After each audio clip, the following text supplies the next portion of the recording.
Men, have you ever woken up in the morning and had a burning desire to smash all the fins off a cylinder?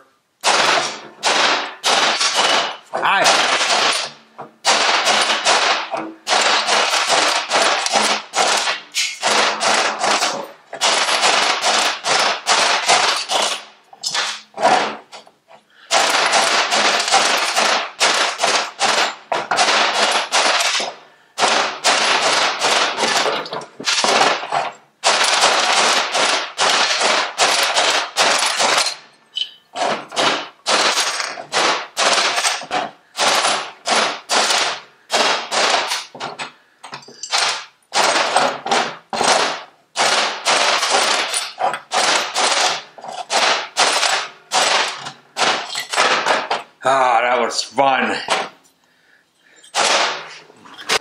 And then, after you smash the fins off, have you ever wanted to take a Makita to it and cut it in two?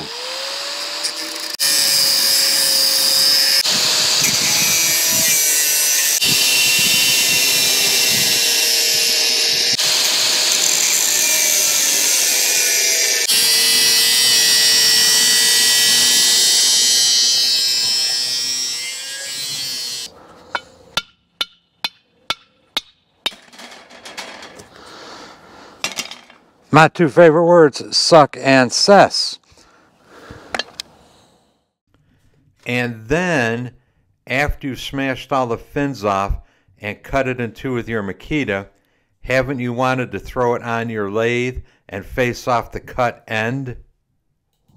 And then, haven't you wanted to grind down the rough edges of the broken off fins?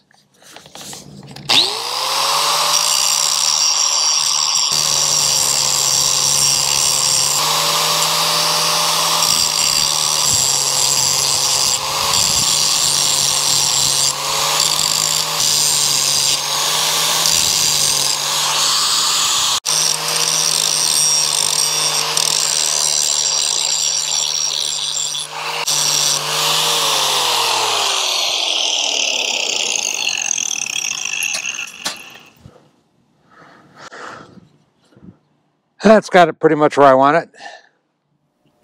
And then, after breaking the fins off, cutting it in two, facing off the cut end, smoothing out the broken fins, haven't you always wanted to cut this little lip off and counterbore the width of that lip about 1/4 inch deep?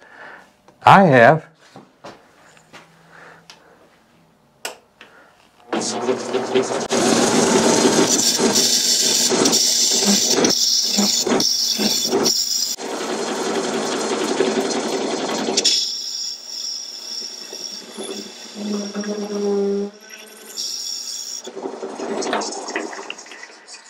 You know, I think I have that just where I want it. I'm calling that done. Here is my finished device, I'll call it for right now. And a couple of things I noticed. This is the top of what would have been the cylinder. And there is, well, I got it done putting this counterbore in it. And I brought it over to my surface plate and I took just a few swipes, like 3 or 4, across the sandpaper on there just to kind of see, you know, how flat it was. And there's a couple of interesting things, well, at least one interesting thing that kind of sticks out. There's a frosty gray stripe about 1/4 inch wide that goes all the way around this chunk of metal. It's frosty gray because it's a little lower than the cast iron on either side, and it wasn't swiped when I passed it across the sandpaper. And it's such a perfect circle. The width is nearly uniform that it's hard to believe it's in there by accident. It almost looks like something that Harley machined into the surface of the cylinder on purpose. So you have this bright, shiny ring all the way around, and certainly that in contact with the copper gasket would seal the combustion forces just fine. But then this frosty gray area is almost exactly the diameter of the oil drain back holes. So is it designed to seep a little oil into this area? I don't know. I have a hard time believing that after I spray copper gaskets either on either side of a copper gasket and put it in there that there's any much of a gap. So I think that's kind of interesting. And I've noticed on some of the heads that there's a little relief area adjacent to and just outboard of the holes for the head bolts. And when I've seen that before, I do believe that has been machined in there on purpose. I don't know why, but I've seen it and wondered about it. And then, of course, you have another shiny band that goes all the way around. And, of course, that must seal all the way across. But anyway, kind of interesting. And now I suppose you're wondering, what in the fuck were all these gyrations for? I'll show you. I received a pair of cylinders and pistons, I don't know, 3-4 days ago. And the engine was burning oil. And the owner wanted me to assess it and do whatever it takes to fix it. Well, obviously the tops of the pistons are all oily. You know, this thing obviously was burning some oil. I did the heads for the guy a couple of years ago, I think. So now he wants me to look at the cylinders. The pistons,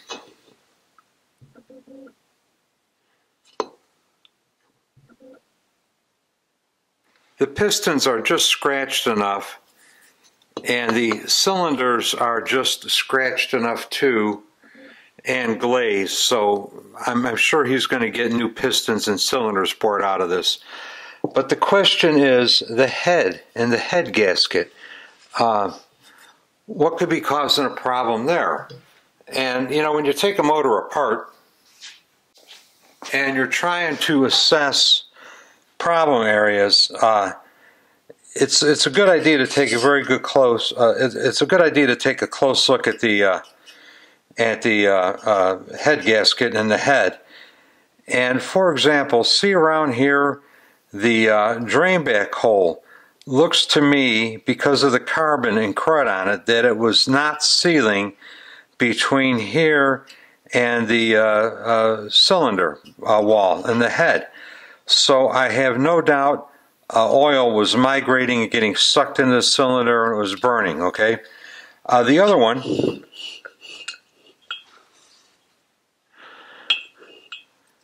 one, has a nice defined boundary. So I think this one's sealed up pretty good. But when you look at the cylinder as a whole, let's look at this side over here.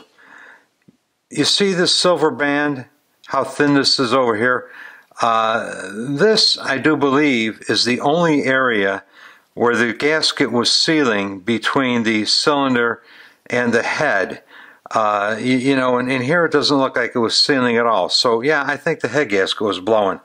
He didn't tell me whether he had copper ones in there or the Teflon ones in there. This is a 1000cc engine, so I assume it had the copper ones in there. It's probably a good idea to anneal copper gaskets, even new ones, before you put them in, to make sure they're in the dead soft condition. You know, and then over here you could see how narrow the actual sealing area was. So yeah, I think this head gasket was blowing. And what this chunk of metal is for, I just lost the son of a bitch, there it is. What this chunk of metal is for is I want to be able to put something on here to try to, you know, put a feeler gauge between it and between here and here to see what kind of gap and see what kind of evenness there was. And then ultimately I want to be able to put this over there and use it to lap these mating surfaces to make sure they come in good. But what I think I'm going to do first is I'm going to put some black magic marker on this surface of my new tool and see what kind of transfer there is when I put it on the cylinder and rub it a little bit. Alright, I've gotten the surface blackened with some marker, and I haven't done anything to this at all. I just want to see what it does in the as delivered condition. So we'll put this on there and we'll just rotate it a little bit and see if anything transfers.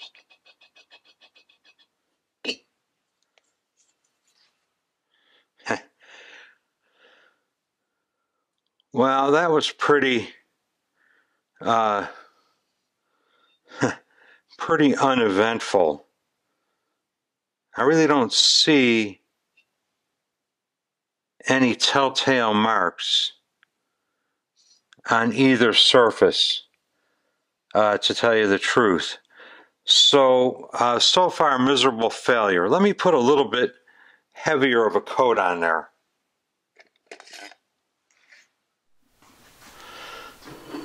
Okay, I put another layer of black magic marker on there, and let's try it one more time and see if anything happens.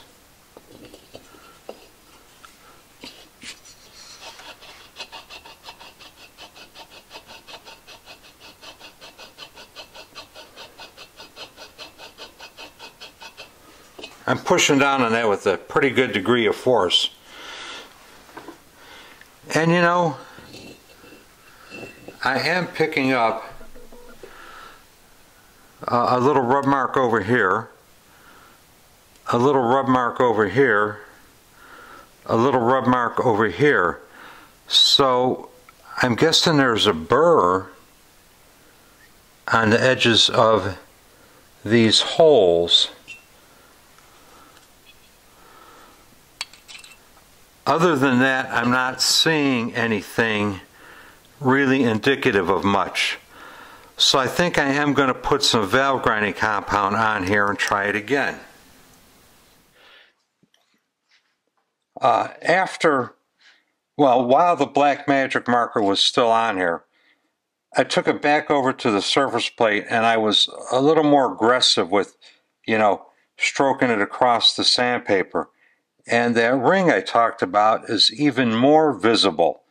And actually down in this ring, I could still see the little machining grooves from where this was cut. I have a hard time believing this is by accident. This must have been done on purpose by Harley. Must have been done on purpose.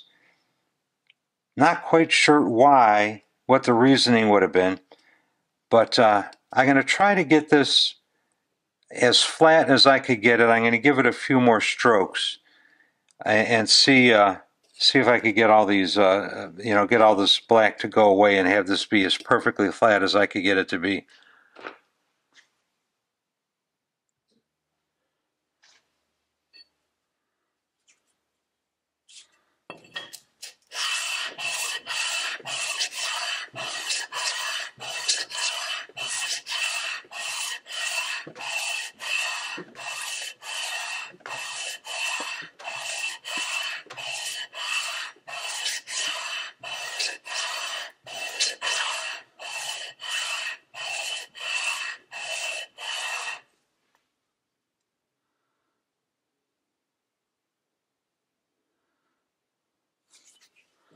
We'll give it a few more.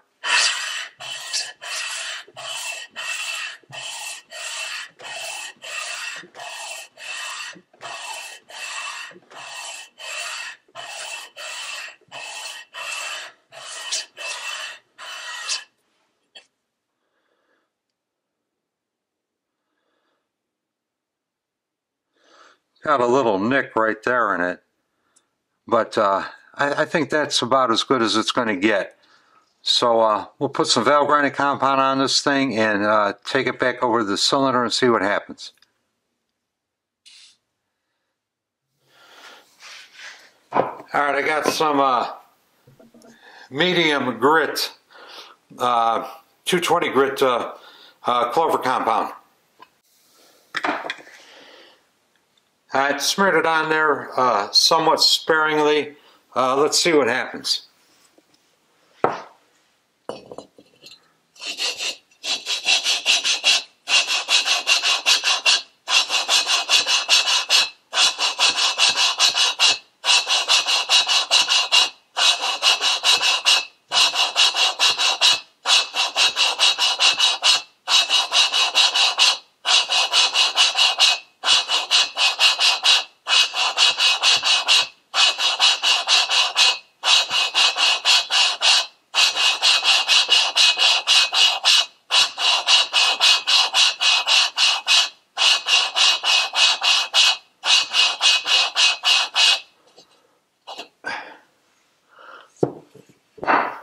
Let's see if I could ascertain whether anything happened to the cylinder or not.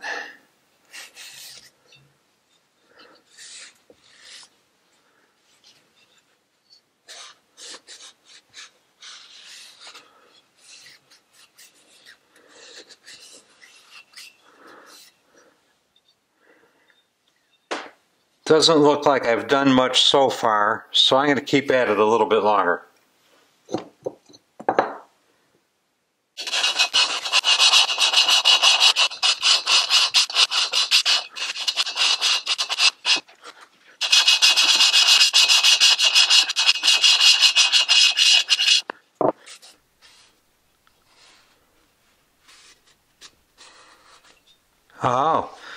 Oh, I think I'm making progress. I have a very nearly uniform frosty gray appearance over the mating surface. I think that means this is working. I'm going to do it a little bit more, try to get it a little bit more even.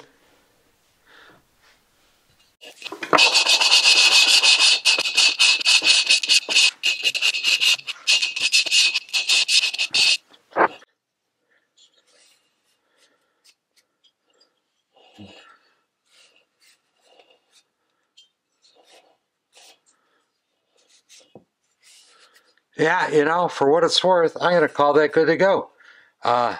Very uniform finish all the way across. Obviously, this valve grinding compound's got to be really cleaned out of here. But yeah, I like that. I think I'm happy with that.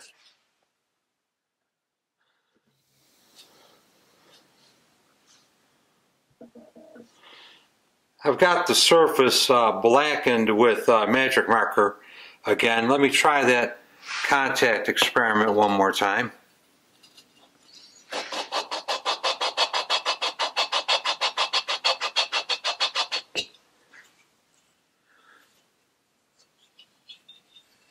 Well, those results, I'm going to call those results inconclusive. I'm going to go order some Prussian blue and see if that gives me a better result, a result that maybe actually indicates something. Man, I tell you, you gotta love Amazon. Anyway, Prussian blue mysteriously appeared. Let's try an experiment. This has been lapped flat with my new lapping tool. Of course, you can't put it on a surface plate because of the lip. A guy maybe could put it on a surface plate standing up like this and put a test indicator on a stand and go around it. But what I'm really interested in is the and that's not really going to tell you, because how do you know this is perfectly flat and square? The base may not be perfectly flat and square, so you put it on your surface plate, it might be a little tilted one way or another. But anyway, what we're looking for is contact area between the surface of the cylinder and the surface of the head. Well, I don't have the head, so we're going to replicate it with this lapping fixture. Anyway, this is as clean as I can get it. And we're just going to rub in a tiny amount of Prussian blue.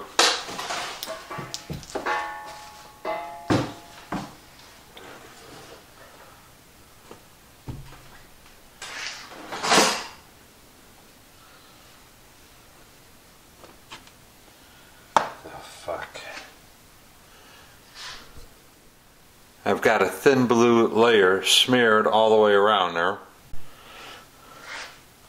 Let's see what happens.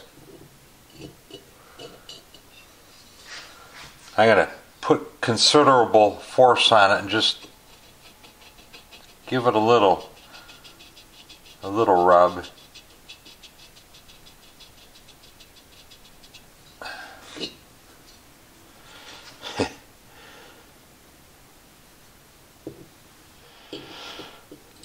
Prussian blue test, I'm going to call it inconclusive.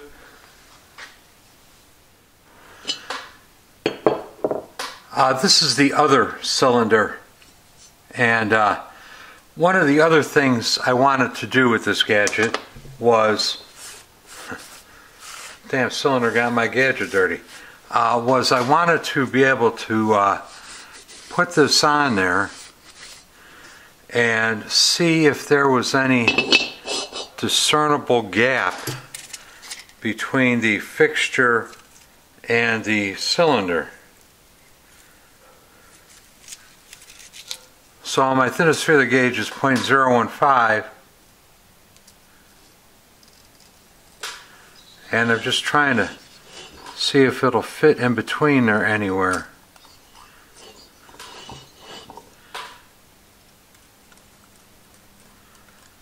There's a little bit of a gap there. It goes in a little ways.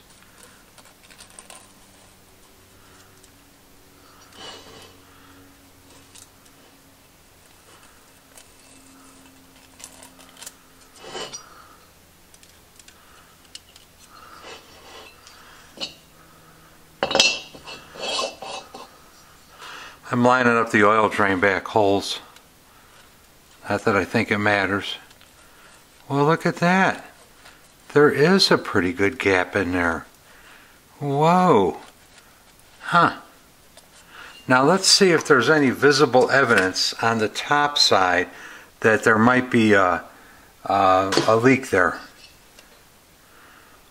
No, there doesn't really seem to be. Well, hard to say.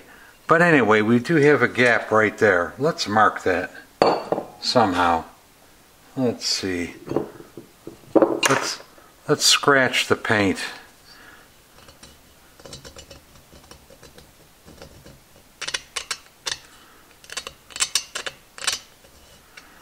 Alright, we're going to lap this. Maybe not right now, but a little later, and see if the gap goes away.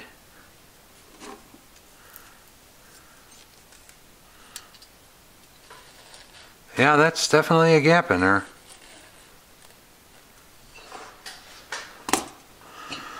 Okay, I lapped the surface of the cylinder the same way I did the other one.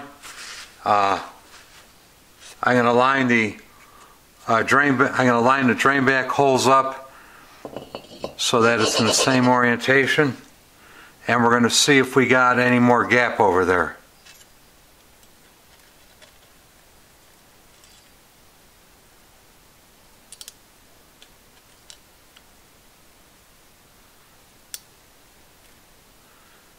Huh. And the answer is no. This 1.5 feeler gauge used to pass easily between the fixture and the cylinder, and now it won't go in at all.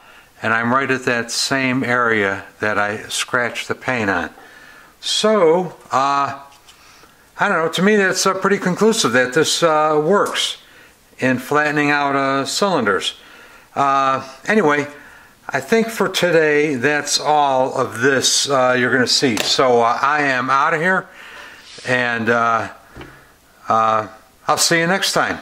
Get yourself a coffee cup, get yourself a sticker, join me on Patreon, and we'll talk to you later. Bye.